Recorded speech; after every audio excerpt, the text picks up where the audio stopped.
प्रसादात् भगवद्प्रसादो यस्या प्रसादन्नो गति कुतो योऽपि ध्यायं स्तुवं तस्य यशस्वी सन्धं वन्दे गुरुश्रीचरणारविन्दम् आजानुलम्बितभुजौ कनकावदातौ संकीर्तनैकपितरो कमलायताक्षौ विश्वम्भरो द्विजवरो जुगधर्मपालो वन्दे जगत्प्रियकरो करुणावतारो नमस्त्रिकालसत्ताय जगन्नाथसुताय च सभृताय सपुत्राय सकलत्राय ते नमः।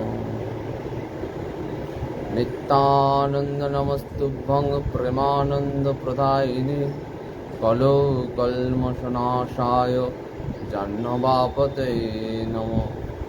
गर्हाभिराभिरामं मृगमदतिलकं कुण्डलाक्रान्तगण्डं कञ्जाक्षं कम्बुकण्ठं स्मितसुभगमुखं साधरे नस्तवेणु श्यामं शान्तं त्रिभङ्गं रविकरवसनं भूषितं वैजयन्ता वन्दे वृन्दावनस्थं युवतिशतवृतं ब्रह्मगोपालवेशं तप्तकाञ्चन गौराङ्गी राधे वृन्दावनेश्वरी वृषभानुसुते देवी प्रणमामि हरिप्रिये।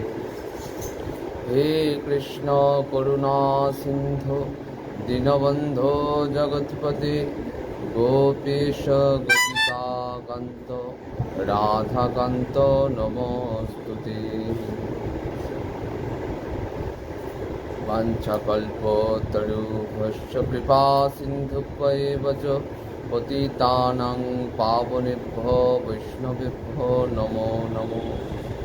वृन्दावै तुलसीदेव्यै प्रिया वै केशवस्य च कृष्णभक्तिप्रदे देवी सत्यवत्यै नमो नमः। जय रूप सनातन भट्ट रघुनाथ শ্রীজীব গোপাল ভট্ট দাস রঘুনাথ এই ছয় গোসাইর করি চরণ বন্দন যাহা হইতে বিঘ্ননাশ অভীষ্ট পুরাণ তাদেরও চরণ সেবী ভক্ত সঙ্গে বাস জনমে জনমে মোদের অভিলা। জয় শ্রী কৃষ্ণ চৈতন্য প্রভু নিত্যানন্দ শ্রী অদ্বৈত গদাধর শ্রীবাসাদি গৌরভক্তবৃন্দ। হরে কৃষ্ণ কৃষ্ণ কৃষ্ণ হরে হরে হরে রাম রাম রাম হরে হরে।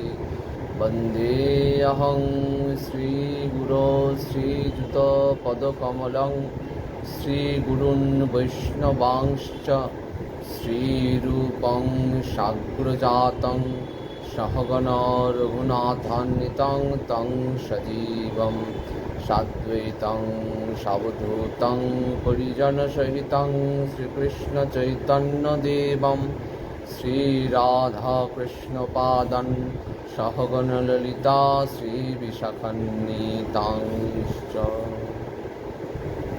नित्यानंद सहित गौरांग जय जय শুনিলে চৈতন্য কথা ভক্তি লভ্য হয়। নিতায় নন্দিনী গঙ্গা মাধব ঘরণী ভক্তি ভরি বন্দিতার চরণ দুখানি। নিগম কল্পতরর গলিতং ফলং শুকমুখাদমৃত দ্রব সংযুতং পিবত ভাগবত রসমালয়ং মুহুরহ রসিকা ভুবি ভাবুকা। मूकं करोति वाचलं पङ्गुं लङ्घयति गिरिं यत्कृपातमहं वन्दे परमानन्दमाधवं। हृदय गौरनाथ प्रेमानन्दे একবার হরি হরি বল হৃদয়।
হইয়াছেন আর হবেন যত মহাপ্রভুর দাস, শিরে ধরি বন্দিচরণ দন্তে করি দাস। সমবেত ভক্তবৃন্দের চরণে আমার কোটি কোটি প্রণিপাত।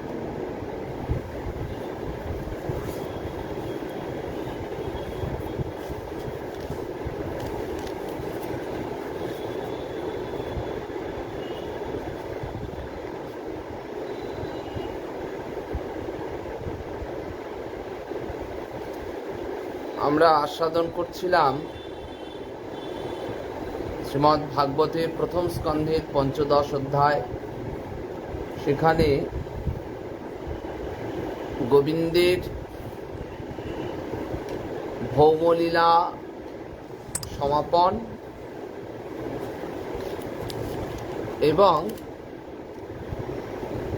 সেই কথা প্রভু অর্জুন এসে বলতে পারছেন না, অত্যন্ত ব্যথায় দীর্ণ হয়েছেন, বড় কষ্ট পাচ্ছেন মনে মনে। কি করে সে কথা বলি? যুধিষ্ঠির আদি সকলে রয়েছেন, যাদের প্রাণ স্বরূপ হচ্ছেন গোবিন্দ।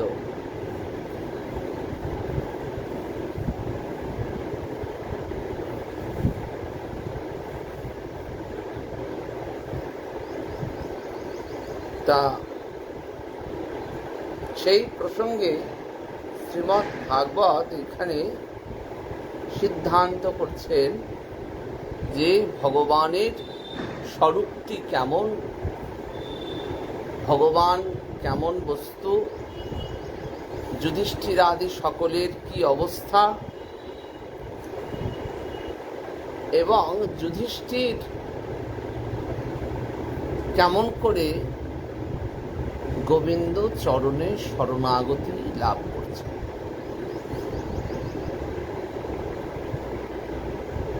সেইখানে বললেন, জয়া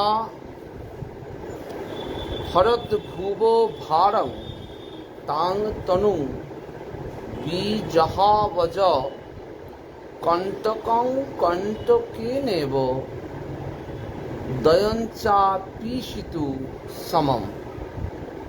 সুন্দর একটি কথা এখানে শ্রীমদ্ ভাগবত আস্বাদন করাচ্ছেন। বললেন কি? বললেন কণ্টকং কণ্টকে নেব। আমাদের যে জাগতিক জীবন, সেই জাগতিক জীবনে কি ঘটনা ঘটে, শাস্ত্র বললেন যে যদি একটা কাঁটা ফুটে যায় তাহলে সেই কাঁটাটাকে তোলবার উপায়টা কি? বললেন কণ্টকে নেব। তাহলে আর একটা কাঁটা দিয়েই সেই কাঁটাটাকে তুলতে হয়। এটা জগতের নিয়ম। কাঁটাটা তুলতে গেলে আর একটা কাঁটা লাগে। সেই কাঁটাটা যে কোনো রূপেই হতে পারে, বিভিন্ন রূপে সেই কাঁটাটাকে তোলা হয়। তা এখন কেন ভাগবতে এইরকম একটি কথা বলা হচ্ছে না? গোবিন্দের স্বরূপের কথা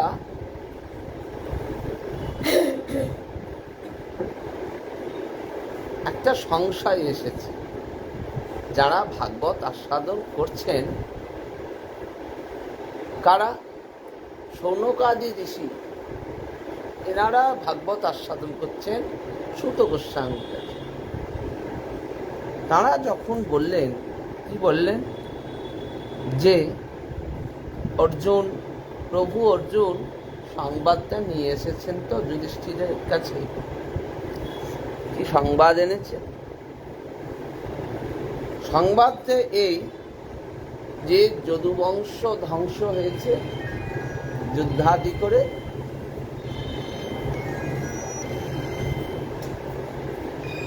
আর গোবিন্দ দেহত্যাগ করেছে। বিভিন্ন পুরাণে গোবিন্দের দেহত্যাগের কথা আছে। যারা যোগী, ঋষি, জ্ঞানী, মুনি তপস্বী রয়েছেন, তাদের এই কথাটি শুনে একটু সংশয় এসেছে মনে। বলছেন,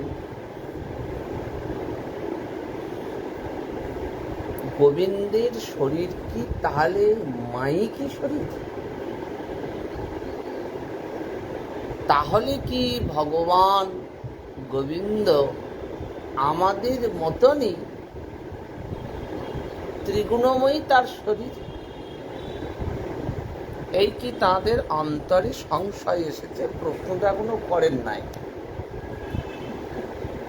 কেন তারা তো ঋষি এবং গোবিন্দ ভিন্ন, ভগবানের কথা ভিন্ন, অন্য কোনো কথা তারা আস্বাদন করবেন। সেই কারণে তাদের অন্তরে একটা সংশয় এসেছে যে তাহলে ভাগবতে যে কথা বলা হচ্ছে সেখানে ভগবানের অস্তিত্বটা কেমন, সেই পুরুষটি কেমন? সাধারণ মানুষের মতোই? এইটি অন্তরে একটা প্রশ্ন এসেছে। কেন না বেদাদি শাস্ত্র বলছেন ভগবানের যেটি নিরাকার স্বরূপ সেটি নিত্য স্বরূপ,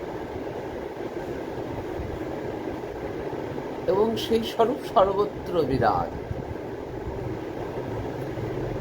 সর্বকালাতিশায়ী। কোনো একটা সময় আছেন বাকি সময় নেই এমনটা নয়, সব সময় সর্বত্র ভগবান বিরাজিত। সেই নিত্যত্ব স্বীকার করছেন বেদাদি সকলেই। যদি তাই হয় তাহলে ভগবানের যে সাকার স্বরূপ সেটি অনিত্য হয়ে যায়।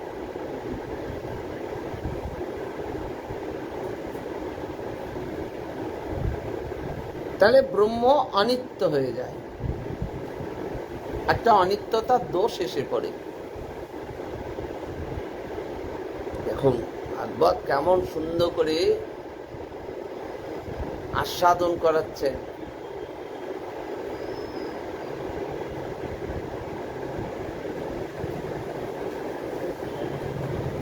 তাহলে এই তত্ত্বটা কি? বিভিন্ন শাস্ত্র, বিভিন্ন পুরাণ ভগবানের দেহত্যাগের কথা বলছেন। যার দেহ নেই সেই দেহের আবার ত্যাগ কি করে হবে?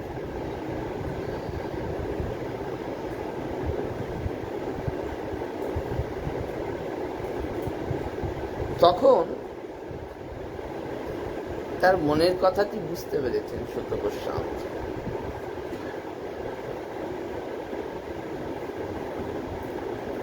বললেন, জয়া হরদ ভুব ভারং তাং তনু বিজহাবজ।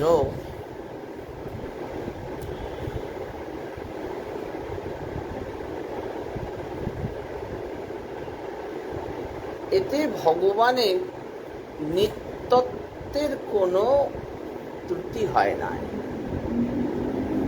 নিত্যত্ব মানে তিনি ছিলেন, তিনি আছেন এবং থাকবেন।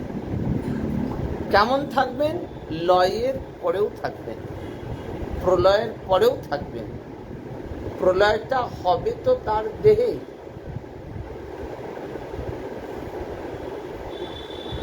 এই ব্রহ্মাণ্ড, কোটি কোটি ব্রহ্মাণ্ড তিনি একবার দেখা মাত্র সৃষ্টি করতে পারেন। আমরা ভগবানকে দর্শন করি আমাদের মায়ার দৃষ্টিতে, সেই কারণে তার যে স্বরূপ সেই স্বরূপটা দেখা যায় না।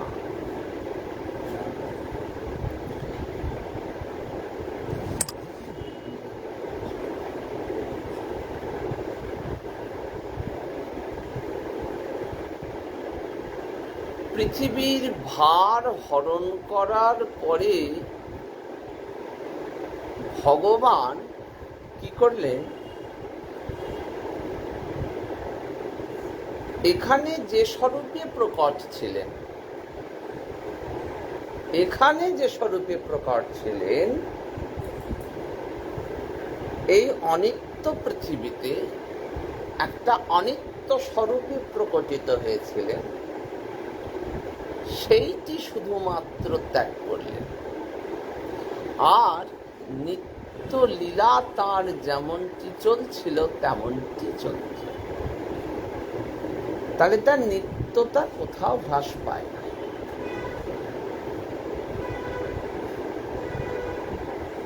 দেহ তার, তিনি দেহের বশীভূত ছিলেনও না, দেহের বশীভূত তিনি থাকবেনও না।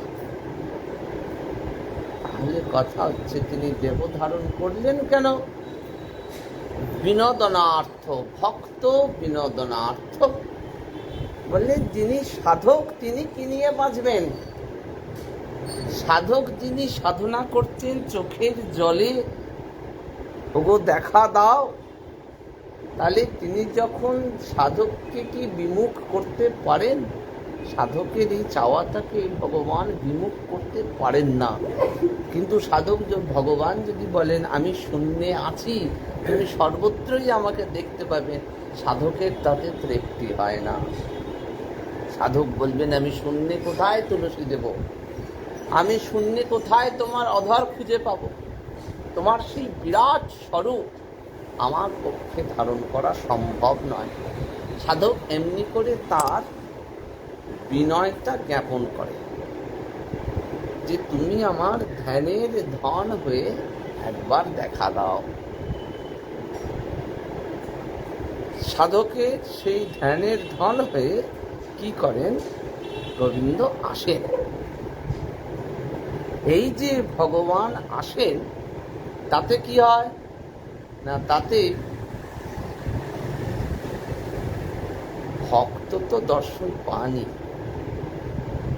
ভক্ত ছাড়াও যারা আছেন, তার শত্রু যারা, যারা অভক্ত, যারা তাকে চায় না, অধম পতিত, তারা পর্যন্ত ভগবানকে একবার পেয়ে যান কাছে।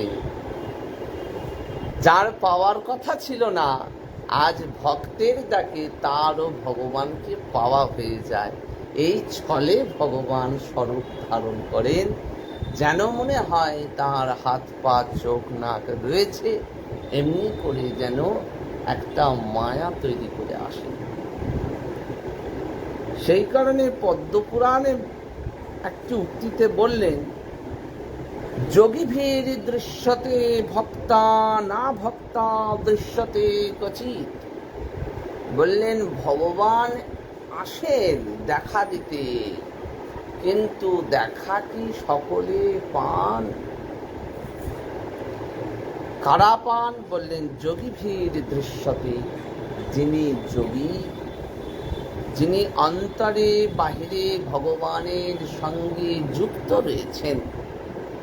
যোগীভীর দৃশ্যতে ভক্তা, ভক্তির দ্বারা, ভক্তির দৃষ্টিতে যদি তাকে সেই যোগী ডাকেন, তবে যোগীর কাছে তিনি ধরা দেন।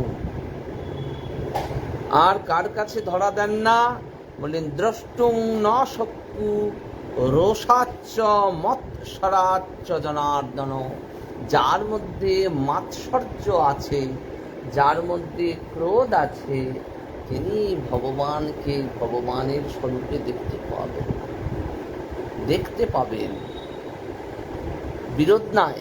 আস্বাদন করলাম যে ভগবান আসেন শত্রু মিত্র সকলকে দর্শন দেবেন বলে, কিন্তু পদ্মপুরাণ যে বললেন যে রোষের বশে এবং মাৎসর্যের বশে, যে তুমি কোন ভগবান হে, তুমি কে হে, আমার থেকে কি তুমি বলবান? এই যে অহংকারে কি মাৎসর্য,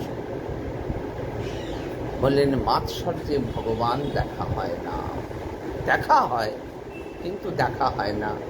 বললেন ভক্ত যোগী যেভাবে ভগবানকে দর্শন করেন সেইভাবে দেখা হয় না। এই কারণে ভগবান আবির্ভূত হন। তাহলে যারা শত্রু মিত্র ভাবে দেখেন, শত্রু ভাবে দেখেন, তাদের দর্শনটা কেমন হবে? তারা দেখবেন একটা মায়ার আবরণে আবৃত হয়ে দেখবেন, ভগবান স্বরূপে দেখতে পাবেন না। একটা মায়ার আবরণ, যেন একটা ঐন্দ্রজালী সে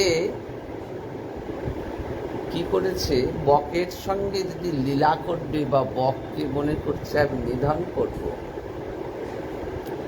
তো সে কি করে, বকের বেশে যেমন অসুর এসেছে, ভগবানও সেরকম।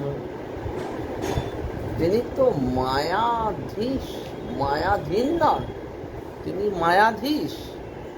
তিনি চাইলেই মায়ার আবরণকে গ্রহণ করতেই পারে। এটি তার স্বাভাবিকই শক্তি, স্বাভাবিকই ক্ষমতা। তা ঐন্দ্রজালী কি করে, যদি একটা মৎস্যের বেশ ধারণ করে, তাহলে বকের পক্ষে তো সেটি বোঝা সম্ভব নয়। বক সাধারণ মৎস্য মনে করে তাকে ধরতে যায়, যখন তাকে গ্রহণ করে মৎস্যের সেই স্বরূপ কি হয়, অনাবৃত হয়ে যায়। আর বকের যে অসুরত্ব সেটিও প্রকাশিত হয়ে যায়। ঠিক তেমনি ভাবে গোবিন্দের ভূভার হরণ পর্যন্ত স্বরূপটি ধারণ করে থাকেন। যে স্বরূপ ভক্ত বিনোদন করে, তার ওই বাঁকা নয়ন, তার ওই বাঁকা হাসি, তার ওই বাঁকা থাম, এটি ভক্ত বিনোদনার্থ। তিনি ভূভার হরণ করবেন বটে, কিন্তু একই সঙ্গে ভক্তের মনটিও যে তিনি হরণ করবেন। এই দুটি হরণ করার জন্য তো তিনি এসেছেন। ভার হরণটি ভগবানের বিরাট একটা বিষয় নয়। ভগবান চাইলেই জগতের যা কিছু শোক তাপ যন্ত্রণা আছে সকল দূরীভূত করতে পারেন। তাহলে কেন নেমে আসতে হয় ভগবানকে? ভগবানকে নেমে আসতে হয় ভক্ত চেয়েছে বলে, ভক্ত চান বলে। তাই ভূভারটা একটা ছল মাত্র, যে আমাকে আসতে হবে অসুর নিধনের জন্য। অসুর নিধন ভগবানের বড় কথা নয়। এই উদ্দেশ্যে তিনি তার ভক্তের সঙ্গে লীলা সম্পাদন করতেন। সেই জন্য ভগবান একটা মায়ার শরীর ধারণ করে আসেন, যা দেখে ভক্ত চিত্ত আনন্দিত হয়। এবং সেটিও ওই যে যেমন ঐন্দ্রজালী মৎস্যের রূপ ধারণ করে, কিন্তু যখনই সে বকের সঙ্গে যুদ্ধে প্রবৃত্ত হয়, তার ওই আবরণটি আর থাকে না। ঠিক তেমনি ভগবান ওই নরদেহ ধারণ করেছে। কৃষ্ণের যতক লীলা সর্বোত্তম নরলীলা, এটি সর্বোত্তম ভাবে ভগবান লীলা করছেন। তিনি মায়ের হাতে মার খাবেন, পিতার পদসেবা করবেন, সখাকে কাঁধে নেবেন, গোপীগণের ভর্ৎসনা শুনবেন। এইটি ভগবানের ইচ্ছা হয়েছে, গোবিন্দের ইচ্ছা হয়েছে, যে বিভিন্ন ভক্ত বিভিন্নভাবে যে যথামাং প্রপদ্যন্তে তাং তথৈব ভজামহ, যে আমায় যেমন করে ভালোবাসে আমি তাকে তেমন করেই ভালোবাসি। কেউ পুত্রভাবে লালন পালন করেন, পুত্র স্নেহে করেন। ভগবানের ইচ্ছা আমি একবার দেখি কেমন করে লালন পালন করেন। কেউ সখার ভাবে করেছেন, তাহলে যখন সখার ভাব রয়েছে তখন সেখানে তো দূরত্ব নেই, তাই সখারা তার কাঁধে চড়ছেন আর এঁঠো ফল খাওয়াচ্ছেন, যেইটি ভালো লাগবে সেইটি গোবিন্দকে দেবেন। তাই খেয়ে খেয়ে দেখেন সখারা, ব্রজের সখারা, আর গোবিন্দকে সেটি খেতে দেন। তাহলে সেখানে গোবিন্দের ভগবত্তা কাজ করে। মা যশোদা তারণ ভর্ৎসন করে। ননির গোপাল সে একটু ননি চুরি করে খায় বলে তারণ ভর্ৎসন করেন। অন্যান্য ব্রজগোপীরা এসে তার নামে নালিশ করে যে তোমার ছেলেটি আমাদের ঘরে ঘরে গিয়ে ননি চুরি করে, নিজে খায় আর অন্যকে খাওয়ায়। মা যশোদা তারণ ভর্ৎসন করেন, তাদের কাছে কথা শুনতে হয় বলে। এটি গোবিন্দ অত্যন্ত আনন্দ পান। তাহলে দেখুন, ওই ভূভার হরণ করবেন বলে আসেন, কিন্তু সেটি তার মুখ্য উদ্দেশ্য নয়। তার আরেকটি উদ্দেশ্য আছে, সেটি হচ্ছে ভক্ত বিনোদনার্থ, ভক্তের চিত্তে বিনোদন দেবেন।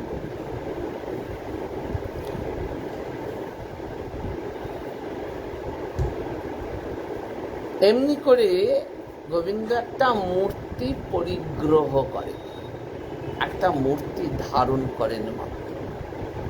তাই শ্রীমদ্ ভাগবতে এই সিদ্ধান্ত করা হচ্ছে যে অর্জুন যখন বলছেন যে ভগবান ভৌম লীলা সমাপন করেছেন, দেহত্যাগ করেছেন, শাস্ত্র সিদ্ধান্ত করলেন এই দেহ সেই দেহ নয় যে দেহের কথা আমরা বলি। তিনি নিরাকার স্বরূপেও আছেন। ঠিক বেদাদি শাস্ত্র যেমন নিরাকার স্বরূপকে সত্য এবং নিত্য, ঠিক তেমনি সাধক বললেন নিতায়ের চরণ সত্য, তাহার সেবক নিত্য, নিতায় পদ সদায় করো আস। নিতাই চাঁদের চরণটি সত্য, সত্য অর্থাৎ ছিল, আছে এবং থাকবে।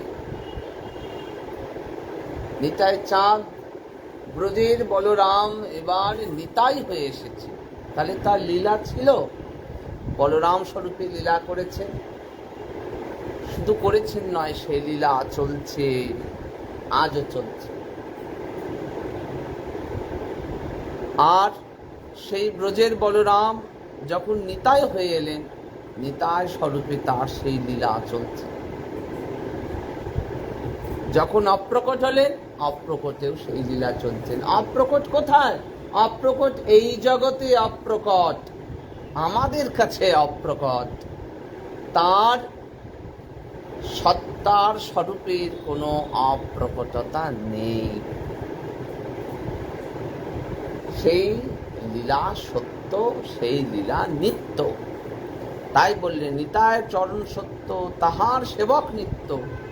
সেই কারণে যদি সত্য ভগবানের সেবা করা হয়, তাহলে সেবকও নিত্য হয়ে যায়, অর্থাৎ গোবিন্দের নিত্য পার্শ্বদত্ত লাভ করা যায়, পার্শ্বদ তনু লাভ হয়। সাধক কেন সাধনা করেন? সাধক কেন সেবা করেন? কি পাবার লোভে? যে স্বরূপে এসে তিনি লীলা করলেন,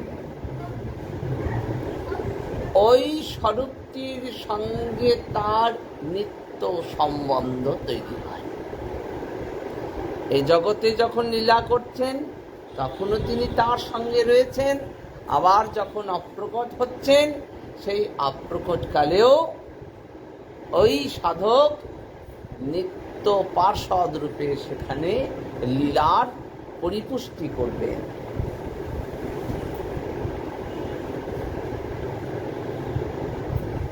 গোবিন্দের যে অভিলাষ, সেই অভিলাষ পূরণের পাত্র মাত্র হচ্ছে সাধক। তার যে বাসনা সেটি পূরণ করে কে? সেটি ভক্ত পূরণ করে। নিত্য পার্ষদ তনু লাভ, এইটি সাধকের ইচ্ছা। সাধক সেই কারণে গোবিন্দকে বলেন যে তুমি এসে দেখা দাও, এবং তিনি যেমন যেমন সাধনা, তার যেভাবে সাধনা করবেন, এটা ভাবের বিষয় সম্পূর্ণ। কেউ পুত্র ভাবে, কেউ সখা ভাবে, আর সর্বোচ্চ স্তর হচ্ছে মাধুর্যের ভাবে, যে তুমি আমার সর্বস্ব স্বরূপ, তুমি আমার দ্বৈত স্বরূপ। এই যে মাধুর্যের ভাব, সেই মাধুর্যের ভাবে আস্বাদন করে। এবং ওই ভাবে সেবা চলে।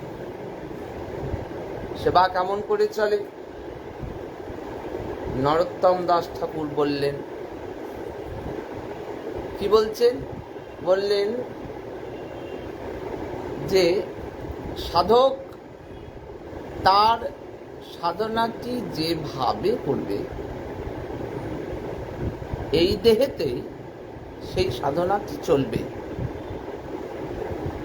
চলতে চলতে যখন নিত্য দেহ লাভ হবে, এই দেহটা তো অনিত্য, নিত্য দেহ লাভ হয়ে যাবে, সে নিত্য দেহেও গোবিন্দের সঙ্গে নিত্য লীলার সম্পর্ক তৈরি। সাধনে ভাবিব যাহা, সিদ্ধ দেহে পাব তাহা, পক্কাপক্ক মাত্র সে বিচার। শুধু পাকতে বাকি, এই দেহটা শুধু পাকতে বাকি থাকে, অর্থাৎ এই নিত্য স্বরূপটা পেতে বাকি থাকে। তাহলে ভগবানকে পাওয়ার উপায় হচ্ছে এই দেহ। এই দেহ দিয়ে আমি যে স্বরূপে বেশি আনন্দ লাভ করি, যে নাম শুনলে আমার বেশি আনন্দ হয়, সেই নামকে গ্রহণ, সেই স্বরূপকে গ্রহণ, সেই স্বরূপকে আস্বাদন, এমনি করে সেবা চলে। সাধক দেহে সেই সেবা চলে যে স্বরূপকে আমি বেশি আস্বাদন করি।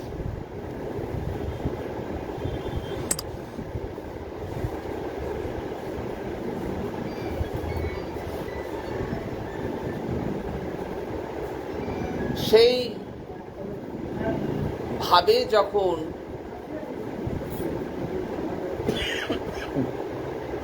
সেবাটি চলে,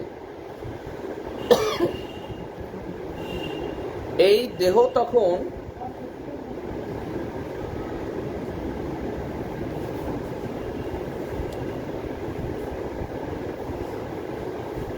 ওই ভাবের অনুকূল দেহটি লাভ করে। যদি পুত্র স্বরূপে আনন্দ লাভ হয়, তাহলে সেই স্বরূপে পাবে। যদি বন্ধুর স্বরূপে আনন্দ লাভ হয়, তাহলে বন্ধুর সেই নিত্যত্ব লাভ হবে। সর্বোত্তম কোনটা? সর্বোত্তম হচ্ছে দ্বৈত স্বরূপে। তুমি আমার কান্ত, আমি তোমার কান্তা, এই যে স্বরূপ, এটি সর্বশ্রেষ্ঠ ভাবে গোবিন্দের সেবাটি করা যায়। এটি সর্বশ্রেষ্ঠ সেবা। সমস্ত যে সখ্য, বাৎসল্য, দাস্য, এই সকলের মিলিত যে রসের আস্বাদন, সেটি হচ্ছে মাধুর্য স্বরূপ। সমস্ত কিছুর আস্বাদন সেখানে শ্রেষ্ঠ রূপে পাওয়া যায়। সেই কারণে গৌড়ীয় বৈষ্ণবে মাধুর্য ভাবে সেবার কথা বলা হয়েছে। তা যখন এই দেহের অনিত্যত্বের কথা বলা হচ্ছে, সেই কারণে যখন গোবিন্দের ভৌমলীলা সমাপনের কথা জানতে পারছেন, তখন এবার যুধিষ্ঠির আদি সকলে কি করছেন, একে একে দেহকে সমর্পণ করছেন। নিত্যলীলায় তারাও প্রবেশ করে যাচ্ছেন। এই জগতের লীলা যে শেষ হয়ে গেল, ভূভার হরণ শেষ, অর্থাৎ এই জগতের লীলাও শেষ। যুধিষ্ঠির আদি যুধিষ্ঠির কি করছেন, সকল কিছু পরিত্যাগ করছেন, পরীক্ষিত মহারাজকে রাজ্যের দায়িত্ব অর্পণ করছেন। কেন? যদি অভিমান থেকে থাকে তাহলে গোবিন্দকে পাওয়া যাবে না। তিনি এই জগতে যখন দেখলেন যে লীলা শেষ হয়ে গেছে, নিত্য পার্ষদ রূপে তিনি সেই লীলার অংশগ্রহণ করবেন, তাই এই জগতে তাঁরও দায়িত্ব শেষ। কিন্তু অভিমান শূন্যতা জগৎকে দেখাচ্ছেন আসলে যে অভিমান শূন্যতা না এলে তার লীলার পরিপুষ্টি করা সম্ভব নয়। সেই কারণে যুধিষ্ঠির মহারাজ কি করছেন না, যুধিষ্ঠির মহারাজ কলি প্রবেশ করেছে, কলির অত্যন্ত প্রভাব শুরু হবে, তিনি সে কথা বুঝতে পারছেন। কলি যেখানে যেখানে আছেন, অর্থ, স্বর্ণ, অহংকার, এইগুলিকে সব একে একে ত্যাগ করছেন। এইবার ভাবছেন যে শুধু এইটুকু ত্যাগ করলেও তো অভিমান নাও যেতে পারে, কলির প্রভাব তো থেকে যেতে পারে। যারা গোবিন্দের পার্শ্বদত্ত লাভ করেছেন তারা তো মুক্ত, তাদের দেখতে মানুষের মতো হতে পারে কিন্তু তারা মুক্ত। সেই জন্য কি করলেন, এই দেহকে মনে, মনকে প্রাণে, প্রাণকে অপানে, এমনি করে একে একে একে একে প্রাণবায়ু অপান বায়ু এমনি করে একে একে সমর্পণ করছেন। মৃত্যুতে সমর্পণ, কিন্তু মৃত্যুতেও সব যায় না, সংস্কার আদি থেকে যায়, বাসনা থেকে যায়, প্রকৃতির পঞ্চতত্ত্বে সমর্পণ করছেন, পঞ্চতত্ত্ব থেকে ত্রিগুণে সমর্পণ করছেন, সেখান থেকে ব্রহ্মে সমর্পণ করছেন। কিন্তু ব্রহ্মে সমর্পণ যখন করছে, অর্থাৎ ব্রহ্মে বিলীন হয়ে যাওয়া, এই শরীরকে ব্রহ্মে বিলীন করে দেওয়া। সাধক এই শরীরকে ব্রহ্মে বিলীন করে আনন্দ পান না, তিনি চান সেবা, স্বরূপ সেবা। স্বরূপ সেবা, যে ভগবানের চরণ থাকবে, হাত থাকবে, হাসি থাকবে, বাঁশি থাকবে, কথা থাকবে, এমন ভগবানকে চান। তাহলে এমন ভগবানে তিনি সমর্পিত হবেন। তাই তার ভক্তের কাছে পরব্রহ্ম হচ্ছে স্বরূপময় যে ভগবান, সেই ভগবানে নিজেকে সমর্পণ। যখন জানলেন যে কৃষ্ণ আর এই জগতে নেই, আমাদের মাইকি জগতে আর তিনি অবস্থান করছেন না, লীলা অপ্রকট করেছেন, এ জগতের জন্য অপ্রকট। অপ্রাকৃত জগতে কিন্তু অপ্রকট বলে কোনো শব্দই নেই, সেখানে তিনি চিরপ্রকটিত, তিনি চির জাগ্রত। আমাদের নিদ্রা আছে, গোবিন্দের নিদ্রা নয়, চির জাগ্রত। তো যুধিষ্ঠির সেই গোবিন্দের স্বরূপে সমর্পণ করল। এইখানে ভাগবত এইভাবে পঞ্চদশ অধ্যায়ে দেখাচ্ছেন, এবং এর পরবর্তীতে কেমন করে পরীক্ষিত মহারাজ রাজ্য শাসন করছেন সেই কথা আস্বাদন করা হচ্ছে। সেটি বিস্তৃত, আবার আমরা সেটি আস্বাদন করব পরদিন। তা এই যে গোবিন্দকে ভালোবাসা, স্বরূপ আস্বাদন আসলে তো ভালোবাসা, সহজ কথায় হচ্ছে তাকে পাওয়া, গোবিন্দকে আপন করে পাওয়া, আপন স্বরূপে পাওয়া। এই আজ শুভ নববর্ষ, বৈশাখ মাস অত্যন্ত পুণ্য মাস। এই মাসটিকে বৈষ্ণবীয় মতে এই মাসের অধিদেবতা হচ্ছেন মধুসূদন।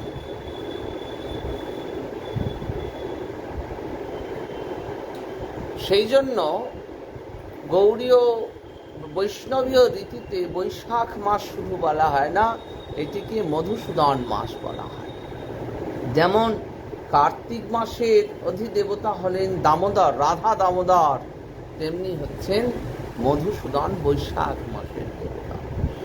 এবং এই বৈশাখ মাস এত পবিত্র, বেদাদি শাস্ত্র অধ্যয়নে বিভিন্ন যজ্ঞাদি করে যে ফল পাওয়া যায়, সে সমস্ত ফল পাওয়া যায় বৈশাখ মাসে।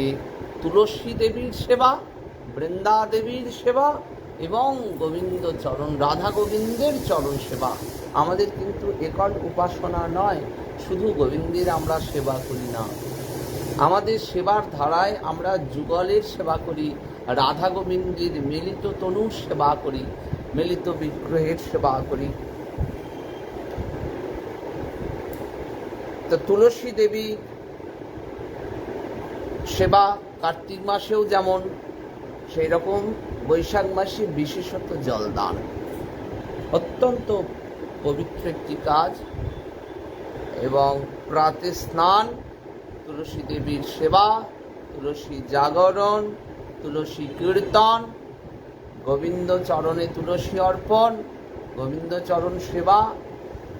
এবং এত আপন করে সেবা হয় বিভিন্ন জায়গায় যে গোবিন্দ অঙ্গে চন্দন লেপন করা হয়। কেন না, আমার প্রাণ গোবিন্দের দেহে বোধহয় তাপ লাগছে। যদি নিরাকার ব্রহ্মস্বরূপে তার সেবা করি তাহলে তার তাপ লাগার কথা নয়, কিন্তু সাধকের অন্তরে ব্যথা লাগে, ভক্তের অন্তরে ব্যথা লাগে যে ভগবানের অঙ্গে তাপ লাগছে। তাই চন্দন অর্পণ করা হয় গোবিন্দের অঙ্গে, গোবিন্দকে ব্যজন করা হয়, বাতাস চামর দিয়ে সেবা করা হয় গোবিন্দকে। আর শরবতের সেবা বিশেষভাবে বিভিন্ন রকমের পানীয় তৈরি করে গোবিন্দকে সেবা করানো হয় বিকালের দিকে, প্রভু যাতে কষ্ট থেকে নিবারিত। অর্থাৎ ভক্তের নিজের কষ্টের দিকে তাকানোর সময় থাকে না, কেমন করে গোবিন্দের পরিতৃপ্তি হবে, সেইটি ভক্তের বিশেষ বিচার্য বিষয়। শাস্ত্র এমনটি আমাদের জানান। তা বৈশাখ মাস এত পবিত্র, এই মাসে বৈষ্ণব সাধুগণের সেবা অত্যন্ত তাৎপর্যপূর্ণ, ব্রাহ্মণের সেবা অত্যন্ত তাৎপর্যপূর্ণ। পদ্মপুরাণের একটি কাহিনীতে বলছেন যে এক ব্রাহ্মণ দম্পতি অত্যন্ত কষ্ট পাচ্ছে, খুব কষ্ট পাচ্ছে। কিসে কষ্ট? টাকা পয়সার কষ্ট। ভাবছেন যে এত কষ্ট কোথাও রোজগার করতে গেলে ভালো হয়। তখন ব্রাহ্মণ পত্নী বললেন যে শোনো, পাশেই তো পরাশর মুনি রয়েছেন, এই বশিষ্ঠ মুনি রয়েছেন, তুমি তার কাছে যাচ্ছ না কেন? কিছু একটা সুরাহা হবে।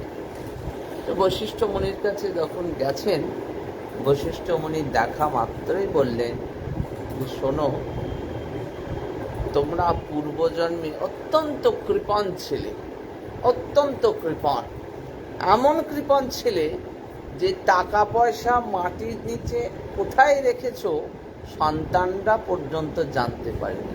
ফলে তোমার সন্তানেরা না খেতে পেয়ে মারা গেছে সব থেকে। তো সে কারণে এই জন্মে তোমার সন্তান নাই, তোমার পুত্র নাই, তাই তোমার এত কষ্ট।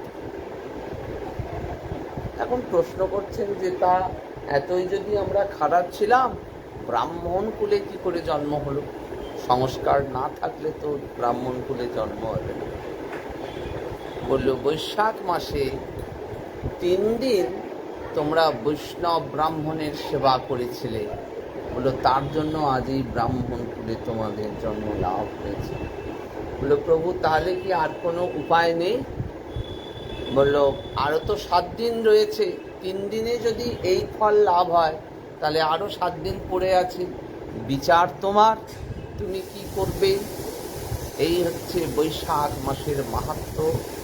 এই মাসে যেমন যেমন পারা যায় সেবাদি করলে আমাদের সেবার একটি মুখ্য উদ্দেশ্য, যদি বৈষ্ণবের চরণে, নিতাই চাঁদের চরণে, গৌরহরির চরণে সামান্যতম হলেও ভক্তির উদ্রেক হয়, এইটি বাসনা আমাদের অন্তরের। আর অন্তরে আর কোনো বাসনা নেই। আজ হরিকথা এখানেই বিশ্রাম লাভ করুক। নিতাই গৌর সীতানাথ।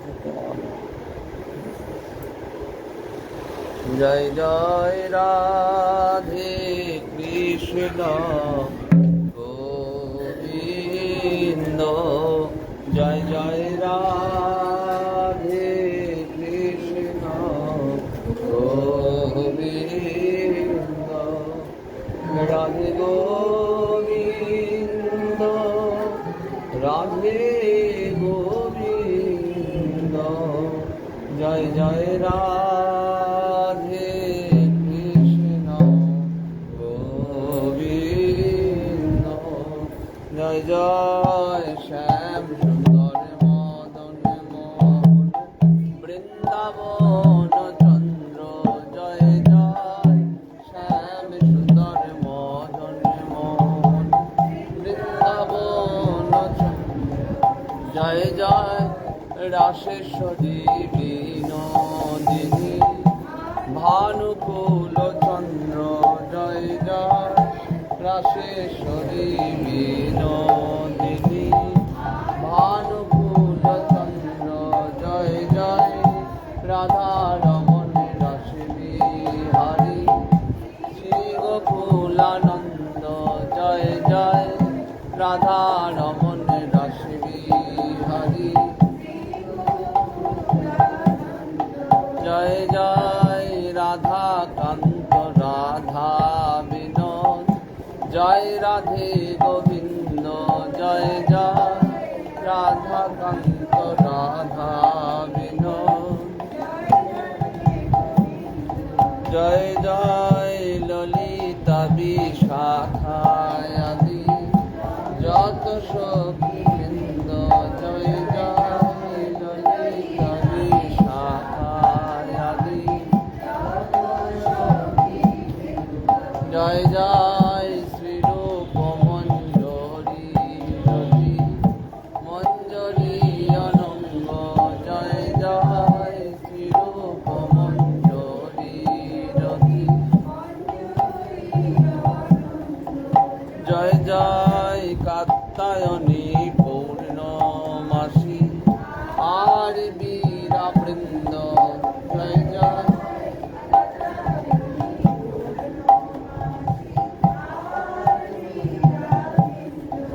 তোমরা সবে মিলি কর দয়া, আমি অতি বন্ধ, তোমরা সবে মিলি কর দয়া, যেন আকুল প্রাণে গাইতে পারি জয় রাধে গোবিন্দ, যেন আকুল প্রাণে গাইতে পারি জয় রাধে রাধে গোবিন্দ, জয় রাধে রাধে, জয় রাধা রাধে, জয় রাম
সাধকিনী